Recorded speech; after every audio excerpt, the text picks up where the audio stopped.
इस कार्यक्रम के पुण्यार्चक हैं विजय, जितेंद्र, नितिन, नवीन, वृषभ, आगम, हर्ष, वीर, युग, लाभ पाटनी, विजय टायर्स, औरंगाबाद, महाराष्ट्र।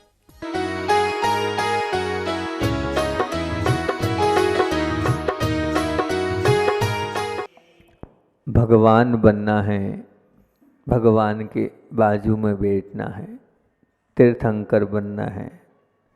तीर्थंकर बनने की हैसियत को अपने में आत्मसात करना है। इसकी चर्चा अपनी काफ़ी लंबे समय से चल रही है और उस पर तीसरी भावना जो निरतिचार शीलवतों का पालन है उस पर बात चल रही है और उसमें बिंदु अपने तैयार किए हैं। तीर्थंकर बनना है तो हिंसा का तांडव हटाना होगा।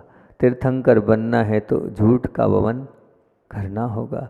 तीर्थंकर बनना है तो चोरी का दामन छोड़ना होगा।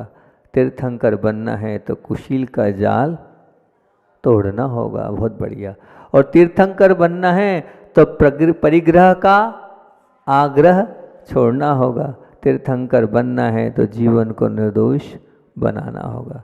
तीर्थंकर बनना है तो सप्तशिल की ओर मुड़ना होगा।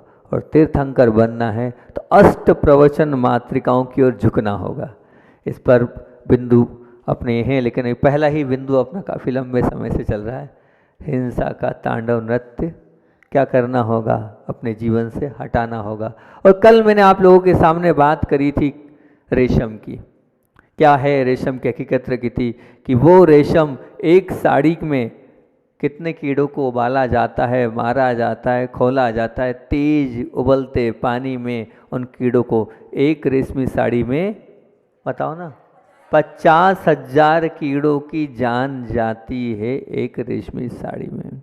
फिर उसके बाद मैंने आप लोगों से कस्तूरी की बात करी थी कि वो कस्तूरी, वो सुगंध जो आप सेंट लगाते हैं, परफ्यूम लगाते हैं, इत्र लगाते हैं, उस इत्र की एक छोटी शीशी में भले एक सुई की नोक के बराबर वो कस्तूरी होती है, लेकिन उससे हजारों लाखों वो कस्तूरी मृग की जान जा रही है। फिर आपसे बात करी थी नेल पॉलिश की। जो नेल पॉलिश आप लगा रहे हैं वो क्या है? वो आप अपने शरीर पर सीधे सीधे पशुओं को, खून को लपेट रहे हैं, इसकी बात करी थी। फिर बात करी थी लिपस्टिक की आपसे, और लिपस्टिक की भी हकीकत बहुत अच्छे से आप लोगों के बीच में रखी थी। वो क्या है? वो है मोम से बना, उसके अंदर मोम है। वो मोम मतलब क्या? मधुमक्खियों का छत्ता का वो पूरा शरीर अवयव। और उसकी चमक के लिए क्या है? तो बोले उसकी चमक के लिए सूअर की चर्बी उसमें मिलाई जाती है। यहाँ तक अपनी बात कल का पूरा प्रवचन का मुख्य बात रख दी। आगे बात कर रहा हूँ आपसे मैं स्प्रे की। इत्र एक अलग चीज़ है और स्प्रे एक अलग चीज़ है। जब रिसर्च की गई और पता किया गया तो मुझे भी पहले लगा तो सही, लेकिन जब मैंने पता किया तो बोले नहीं, बात तो सत्य है। इस कुछ बहुत ऐसे महंगे स्प्रे होते हैं। उन स्प्रे की विषय में हम आपको बताएं। बोले वो स्प्रे कंपनियां, जैसे वो हमने सुना था पहले, अभी उसका विषय देखेंगे, लेंगे। पान मसाले वाले जो है गुटके में क्या डालते हैं? तो बोले छिपकली। बोले हमने कहा लाएंगे कहाँ से? बोले पाली जाती है, और छिपकलियाँ पाली जाती है क्योंकि उनके अंदर एक अलग प्रकार का कहना चाहिए तेजाब होता है, जो लग गया एक बार तो फिर वही वही चाहिए। इसी प्रकार से उस स्प्रे, जो महंगे स्प्रे हैं, उन स्प्रे के लिए हजारों बिच्छुओं को पाला जाता है और उन बिच्छुओं को बड़ा किया जाता है। और बड़ा करने के बाद ठीक है, पाल रहे हैं, बड़ा कर रहे हैं, कोई बात नहीं। अब इस प्रकार से उन बिच्छुओं के साथ व्यवहार किया जाता है, उनमें एक प्रकार का तत्व पाया जाता है। और वो तत्व कब निकलता है? बोले जब उनको गुस्सा आता है। वो तत्व उनके शरीर से जब निकलेगा जब उनको क्रोध आएगा। जब तक क्रोध नहीं आएगा तब तक वो तत्व नहीं निकलता। तब क्रोध लाने के लिए क्या किया जाता है? बोले उनको बेतों से सूता जाता है, मारा जाता है, और मारने के बाद चाकू से खरोचा जाता है।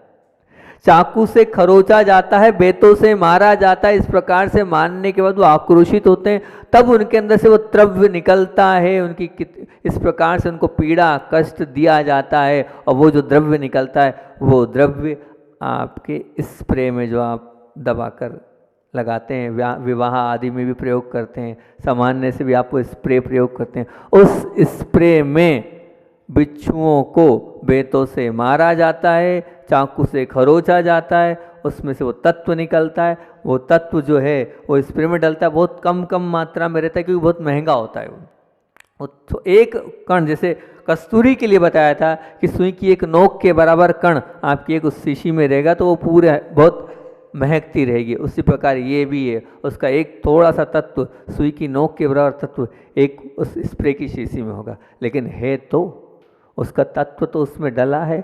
और आप अगर मान लीजिए आप लगा रहे हैं तो निश्चित तौर से आप लगा रहे हैं तो उसका पाप के भागी आप हैं।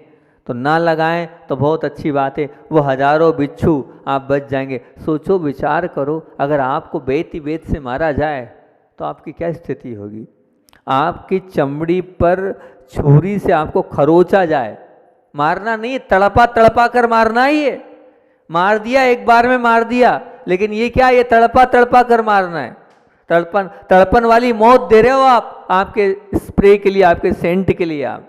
तो ऐसी तड़पन की मौत अगर आप दे रहे हो तो आप भी ऐसी तड़पते तड़पते मरोगे जिस प्रकार से वो मरा आएगा। जो लोग अस्पताल में मरते हैं, तड़प तड़प के मरते हैं, इसी कारण मरते हैं कि आपके कारण आपने टिट फॉर ट्रेट जो बोया है वही काटोगे। तो आपने बोया ही है।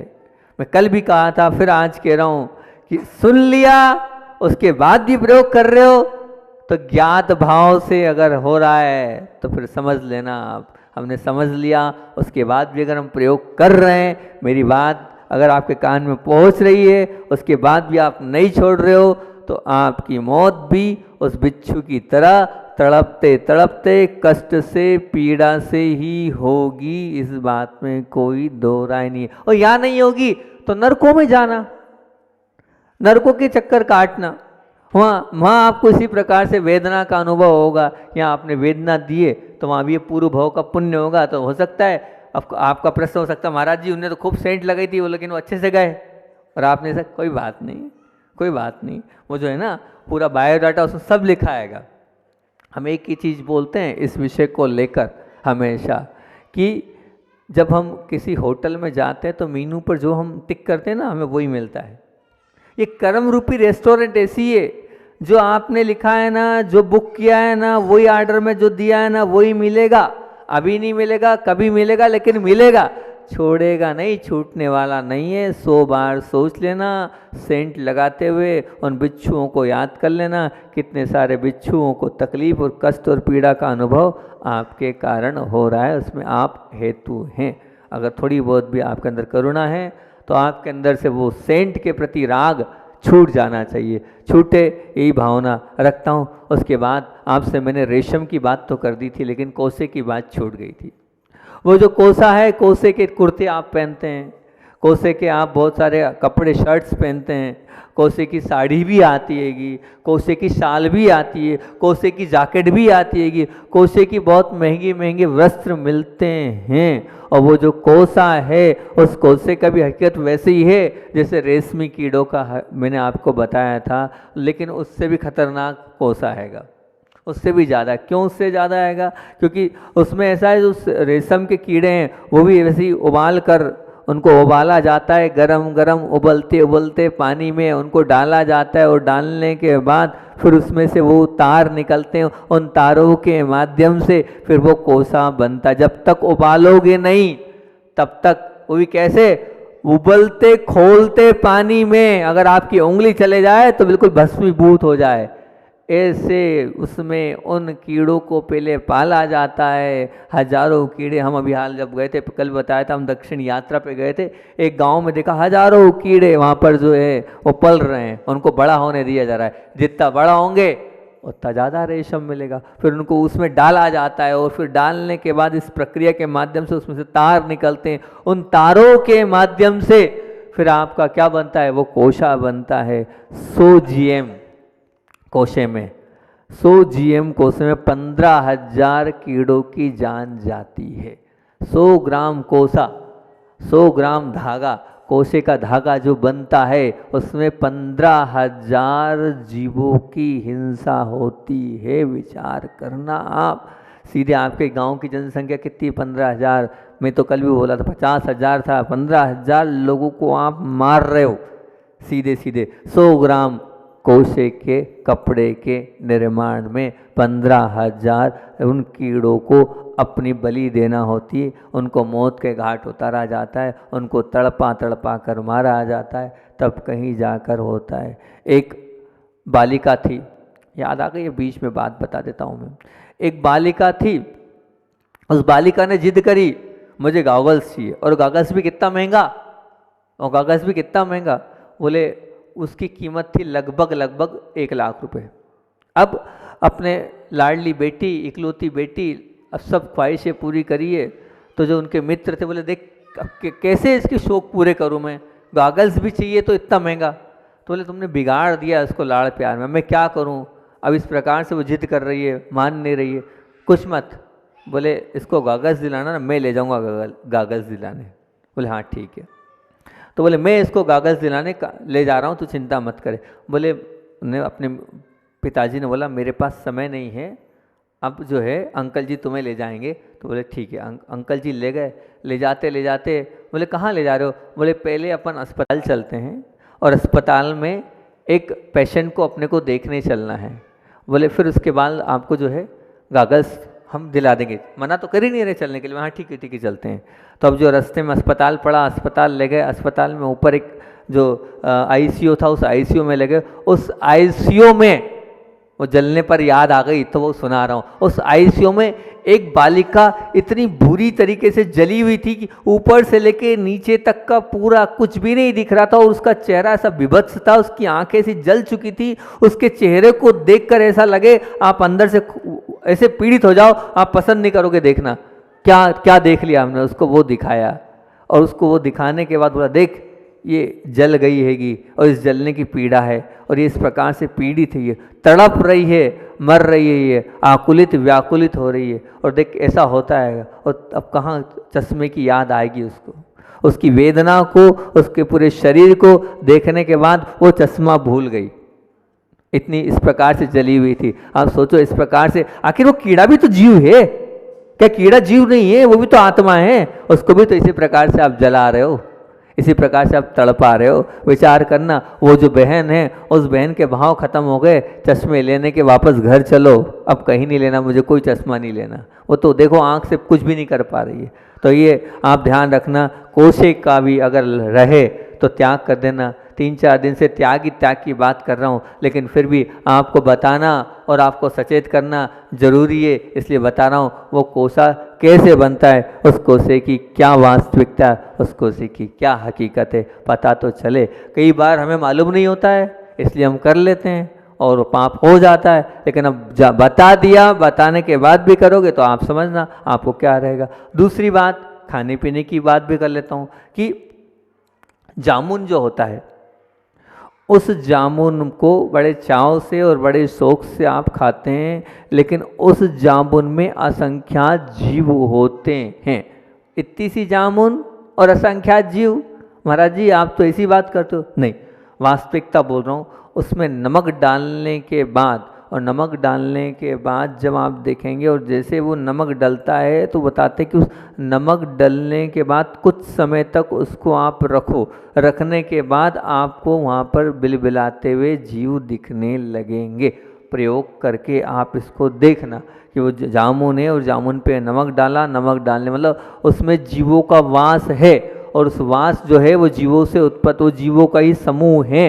नहीं जानते सभी लोग इस जामुन के विषय में, इसकी जानकारी नहीं है लोगों को कि जामुन में भी जीव होते हैं। आलू को सब जानते हैं, प्याज को सब जानते हैं, लहसुन को सब जानते हैं, लेकिन वो जामुन में भी बहुत सारे असंख्यात जीव हैं। प्रयोग करके आप देखना, नमक डाल के थोड़ी देर रखना, धूप पानी की मात्रा आएगी वहाँ, तुरंत के तुरंत जीवों की उत्पत्ति हो जाएगी, और आप वो जामुन बड़े चाव से खा रहे हो, बड़े अच्छे से खा रहे हो। आपको जामुन के विषय में बता दूं कि जामुन सबसे हानिकारक वस्तु है। क्यों? क्योंकि जामुन टॉन्सिल का सबसे प्रमुख कारण है। जिनको टॉन्सिल होते हैं, गले संबंधित प्रॉब्लम होती है, उसमें जामुन बहुत बड़ा हेतु है। एक बार वो हो जाता है, और देखा भी होगा जब ज़्यादा जामुन खा जाते हो तो क्या होता है। फिर भी क्यों खा रहे हो आप उस जामुन को? जीव तो है ही, शारीरिक हानि भी हो रही है उससे, फिर भी आप उस जामुन को बड़े चाव से खा रहे हो। थोड़ा बहुत भी अगर विवेक है तो ऐसी चीज़ क्यों खाना जो तन को भी खराब करे, मन को भी खराब करे, आने वाले हमारे कल को भी खराब करे। ऐसी चीज़ ना खाएं तो बहुत अच्छी है। गुलाब जामुन नहीं, जामुन की बात चल रही है। गुलाब जामुन की बात नहीं कर रहा हूं मैं, जामुन की बात कर रहा हूं। पेड़ पे जो उगता है उस जामुन की बात कर रहा हूं। कोई बात नहीं, कोई बात नहीं। अब आगे आपके सामने बात रख रहा हूं, कोई बात नहीं, आगे आपके सामने बात रख रहा हूं कि आप जो कैप्सूल लेते हैं, सभी लोग लेते हैं, लेना भी पड़ता है, बीमार पड़ते हैं तो डॉक्टर साहब भी बैठे हैं, देते ही होंगे। तो जो कैप्सूल लेते हैं, आप वो जो कैप्सूल का प्रयोग कर रहे हैं, कभी उसकी हकीकत पे गए? वो कैप्सूल कैसा बना है? कैप्सूल के अंदर की बात नहीं कर रहा हूं मैं कैप्सूल की कवच की बात कर रहा हूं। वो जो कवच है वो काहे से बना है, क्या उसकी हकीकत है कैप्सूल की? कभी सोचना, कभी विचार करना, उस पर जाना। वो जो कैप्सूल है वो जिलेटिन से बनता है, और जिलेटिन की हकीकत तो मैं बता ही चुका हूं क्या है। जिलेटिन मतलब क्या? हड्डियां और वो खुर और पशुओं के उत्तकों से उबालकर और पशुओं की झल्लियों को उबालकर वो परत बनती है, उसको जिलेटिन कहते हैं, और वो जिलेटिन से ही कैप्सूल बनता है। अगर आप कैप्सूल, अंदर औषधि डली है लेकिन उसके ऊपर कैप्सूल है, कभी मत खाना, बिल्कुल ध्यान रखना। वो जिलेटिन से बनता है, और जिलेटिन से बनता है मतलब जिलेटिन मतलब हड्डियों को चूरा है, और जिलेटिन मतलब पशुओं का वो अवयव है, वो पशुओं की झिल्लियों से उबालकर बनाया जाता है कैप्सूल। इसलिए कैप्सूल का सेवन नहीं करना बहुत ज़्यादा ज़रूरी है। तो कैप्सूल को काटना, उसके अंदर की गोली निकाल लेना बहुत ज़रूरी है आपको। ऐसे में एलोपैथी का समर्थन नहीं कर रहा हूँ, लेकिन अब आप कहोगे महाराज जी क्या करना, लेना ही पड़ेगा, तो इतना कर सकते हो आप उसको कैंची से कर सकते हैं, जैसा भी कर सकते हैं, जैसा भी आप करो। अंदर का ले लेना, ऊपर का हिस्सा खुल भी जाता है, शायद खुल भी जाता है, वो ऊपर के हिस्से को मत लेना, क्योंकि ये वो उससे बनता है जो मांस जो आपके कत्ल खानों में सड़ा हुआ रहता है, नीचे पड़ा रहता है, उससे वो जिलेटिन बनता है। वैसा नहीं कि अच्छे मांस से बनता हो, सड़ा गला फेंकने वाला, कचरे में निकलने वाला, उसके माध्यम से वो जिलेटिन, क्योंकि क्या है वो सस्ता रहता है, वो कैप्सूल कोई बहुत महंगा थोड़ी होता है। वो जिलेटिन आप उसके लिए कोई अच्छा मांस थोड़ी लाएंगे कि ताज़ा मांस हो, अच्छा मांस हो। सड़ा गला मांस, फेंकने वाला मांस, दुर्गंधित मांस, अनंत जीवों के वास वाला मांस, वो मांस, उससे जिलेटिन बनता है, और वो जिलेटिन उस कैप्सूल में रहता है। और वो कैप्सूल अगर आप सेवन कर रहे हैं तो आप विचार करना कितनी अपवित्र वस्तु का आप सेवन कर रहे हैं। वो खुद तो मांस का टुकड़ा है, लेकिन वो सड़ जाता है, दुर्गंधित हो जाता है। वो तो उस दुर्गंधित और सड़ने में कितने जीव उसमें और होंगे उस मांस के साथ। विचार करना, जब आपके यहाँ कोई मर जाता है तो आप क्या करते हो? तुरंत बदबू आने लगती है। कोई पशु अगर मर जाता है तो आप नाक बंद करके निकलते हो? सोचो, आप नाक बंद करके निकलते हो, हिम्मत नहीं होती कि सीधे सीधे चले आए, इतनी बदबू आती है। उसी बदबू वही उसी से बनते ही वो जिलेटिन।